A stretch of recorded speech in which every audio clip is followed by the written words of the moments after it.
नमस्कार दोस्तों, मैं राहुल भारती, फाउंडर क्वारिटन industry private limited and thank you so much कि जो हमारी प्रीवियस सेल्स की वीडियो थी आप लोगों ने बहुत ज़्यादा अप्रिशिएट किया और उसी अप्रिशिएशन की वजह से हमने फिर फाइनेंस के ऊपर एक बहुत बेहतर, बहुत सिंपल तरीके से एक कंटेंट लेकर आए हैं। देखो, जितना महत्व इंसान के शरीर में इस ब्लड का होता है ना, उतना ही महत्व इंसान के जीवन में फाइनेंस का है। अगर हम इसको एक साधारण भाषा में इसका डिफिनीशन और समझें तो इसका डिफिनीशन ये होता है the science and the art of managing money. वो विज्ञान और वो कला जिससे हम पैसे को मैनेज करते हैं उसको हम फाइनेंस बोला जाता है। अब जब फाइनेंस की बात आती है तो इसमें ऑटोमेटिक 4 टर्म्स आ जाते हैं और वो 4 टर्म्स होते क्या हैं। एक होता है इनकम, जो कि कहीं भी हम जॉब या किसी बिजनेस से लाते हैं, वो इनकम होती है। दूसरा होता है व्यय, जो हम एक्सपेंस करते हैं, एज लाइक आप ग्रोसरी में कर दिए, रेंट दे दिए। एंड थर्ड जो होता है एसेट और लाइबिलिटी। फोर्थ, यानी कि एसेट और लाइबिलिटी को थोड़ा बहुत हम समझते हैं बहुत सिंपल लैंग्वेज में। एसेट वो चीज़ होती है जो हमारे जेब में पैसे डालती है और लाइबिलिटी वो चीज़ होती है जो हमारे जेब से पैसे निकालती है। तो अब इस पूरे ब्रह्मांड में फाइनेंस को लेके 3 कैटेगरी डिवाइड की गई है।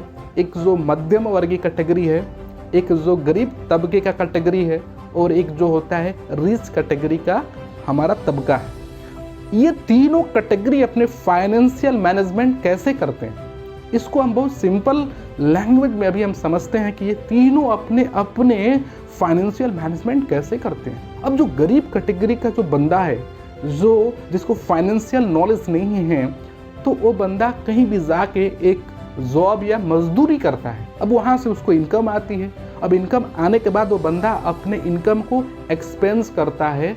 कहाँ पे? वो करता है रेंट में, ग्रोसरी में, फीस में, और उसको कभी भी किसी भी प्रकार के एसेट से कोई लेना देना नहीं है। कभी भी नहीं सोचता है कि मैं जिंदगी में कभी एसेट बनाऊंगा। आप देखो, मस्त जिंदगी अपना जी रहा है। और सबसे बड़ी बात, को लाइबिलिटी भी नहीं बनाता है, ना एसेट बनाता है ना लाइबिलिटी बनाता है, मतलब उसकी बैलेंस शीट जीरो होती है। प्रॉब्लम्स आती है मेरे दोस्त, जो मध्यम वर्गीय परिवार है उसमें। मिडिल क्लास में सबसे बड़ी प्रॉब्लम है कि चलो एक अच्छी जॉब, एक अच्छा सेल्फ एम्प्लॉय है, उसको एक अच्छी आमदन आ रहे हैं, तो वो बंदा एक्सपेंस जैसे नॉर्मल सबके पास होते हैं, उसे नॉर्मल वो भी बंदा कर रहे हैं एक्सपेंस। तो उसने स्कूल का फीस दिया, रेंट दिया, उसने अपनी ग्रोसरी पे इन्वेस्टमेंट किया और अदर्स जो भी एक्सपेंस करने एक्सपेंस कर दिया। प्रॉब्लम्स, दिक्कत कहाँ पे है एक मध्यम वर्गीय परिवार के फाइनेंशियल स्टेटमेंट में, कि वो जब अपने पड़ोसी को देखता है कि मेरा पड़ोसी एक 10 लाख रुपए का कार लाया, तो उसको भी चुल मचती है कि मैं 12 लाख का कार लाऊंगा। तो बंदा फाइनेंस पे जाके कार उठा लेता है, फाइनेंस पे जाके एजुकेशन लोन लेता है अपने पड़ोसी को देख के, और फाइनेंस पे अपना घर यानी कि होम लोन लेता है। और पूरे जीवन भर सर इस EMI के चक्रव्यूह में फंस जाता है और पूरे जीवन भर वो इनकम करता है। यहाँ से वो बंदा क्या उठाता है, एक लाइबिलिटी उठाता है और एक्सपेंस करता है। पूरा जीवन भर यही इसका चक्कर चल रहा है, यानी कि उसके जीवन में एसेट नाम का जो कैटेगरी है वो आती नहीं है। अब जो रिच फैमिली है वो अपने फाइनेंशियल स्टेटमेंट और बैलेंस शीट को कैसे मैनेज करती है उसको हम समझते हैं। जो रिच कैटेगरी है भाई, वो पहले से बहुत ही मतलब ना अंडरस्टूड है उसको कि मुझे फाइनेंस को कैसे मैनेज करने हैं। तो वो कभी भी लाइबिलिटी नहीं पालता है। वो व्यक्ति केवल एसेट बनाता है, जैसे वो रियल एस्टेट बनाता है। वो बंदा कहीं स्टॉक में निवेश करता है, कहीं पे इंटरेस्ट पे वो बंदा अपने पैसे को देता है, वहाँ से उसको रेंट आता है, ब्याज आता है, रॉयल्टी आती है, यानी कि उसको केवल इन एंड इन ही है। अब उसमें से जो इसका एक्सपेंस है, वो जो भी एक हमारी जनरल एक्सपेंस होते हैं उसको भी करने हैं, बट उसका जो इनकम का जो मेन सोर्स होता है वो मात्र एसेट से ही होता है। अब वो उसके जीवन में लाइबिलिटी नाम की कोई चीज़ ही नहीं होती है। अब जो लाइबिलिटी नाम की कोई सब चीज़ नहीं होती है उस बंदे के अंदर, तो वो per day each and every day grow कर रहा है।